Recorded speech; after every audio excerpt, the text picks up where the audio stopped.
Saya cari tahu nih, saya otak-atik nih komputer, saya otak-atik nih sistem. Ini PT ngapain sih sebenarnya? Temulah jawaban. PT ini di bawah naungan bukan sebuah PT ya bilangnya, sebuah perusahaan besar, punya sebuah keluarga besar asing. Jadi PT ini anak-anaknya kerjanya tuh untuk memantau keluar masuknya uang orang-orang yang ada di daftar mereka.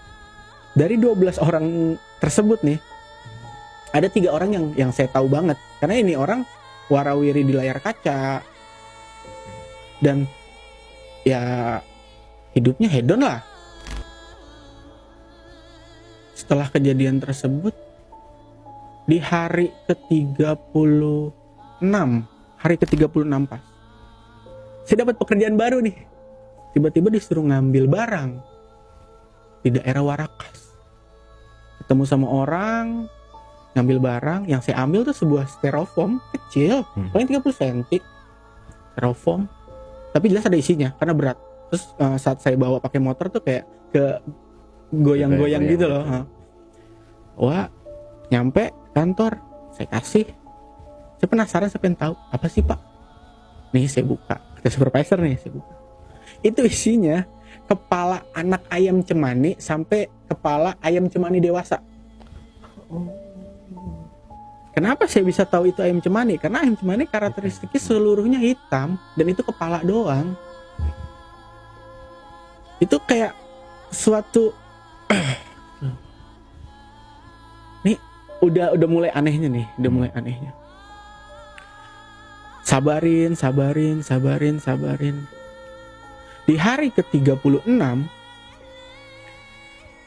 saya pulang kan, hari ke-36 setelah bawa barang tersebut. Mikirin terus di jalan, berhenti ngerokok, dapet vision. Itu kepala bakal dibawa ke bangunan yang dulu dijaga Pak Albert. Saya tungguin siapa yang mau bawa, saya tungguin. Ternyata manajer saya keluar. Manajer saya ini datang mobilnya Force. Keluarnya dibonceng naik Vario ke arah sana, saya ikutin. Dan itu bener masuk ke gedung tersebut. Tapi kondisinya yang jaga bukan babe yang saya kenal. Beda, lebih tegap banget badan, dari postur badannya juga, dan nggak karakter orang tua, bukan karakter kayak penjaga keamanan tua. Masuk ke situ. Dan saya nggak mungkin ngikutin ke dalam dong, pasti ketahuan. Saya tahan.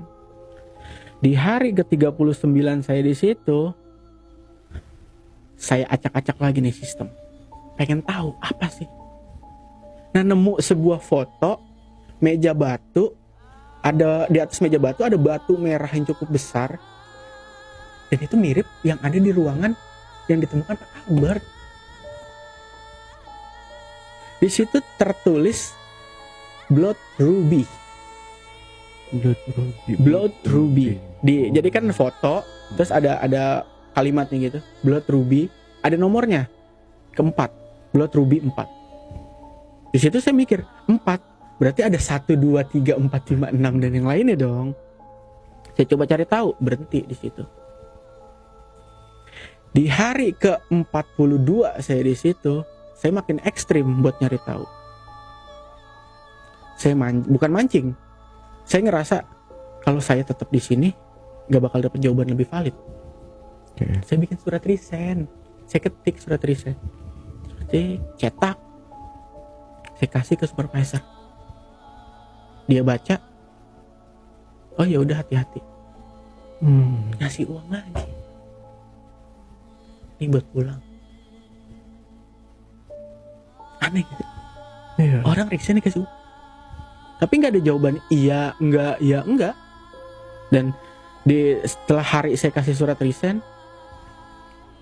di hari ke-44 nih, saya masih tetap di situ karena saya belum dapat jawaban.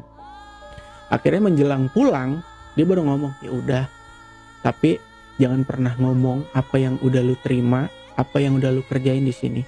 Anggap aja lu nggak pernah kerja di sini dan nikmatin apa yang udah lu dapat. Makin greget dong, karena saya tipikal orang yang kalau belum selesai nggak bakal berhenti sampai dimanapun selama saya mampu. Di hari 45 saya terakhir ke situ, ambil barang-barang saya, kayak alat tulis segala macem, sambil lirak-lirik kiri kanan. Saya beraniin diri nih saat posisi break, ruangan kosong. Saya mau masuk ke ruangan manajer, pengen tahu.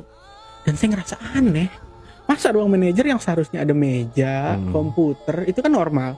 Tapi ini meja kayu jati, bangku 4, tengahnya lilin warna merah. Ruangan manajer macam apa?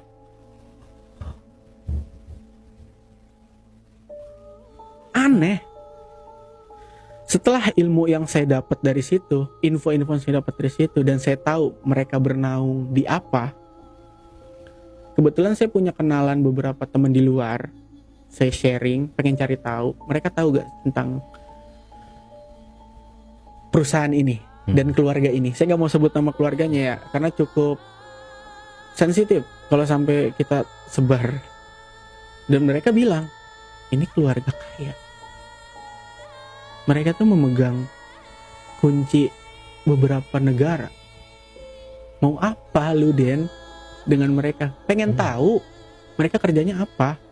Ya mereka tuh sebuah perusahaan yang mendanai perang, jual beli senjata, explore alam, mereka semua pegang. Berhubung kita hidup di zaman teknologi saat itu, warnet lagi banyak-banyaknya, saya cari mereka lebih dalam gitu. Nyari sana sini, dapat dari temen yang stay di Singapura. Coba buka link ini, mungkin jawaban yang lu cari ada.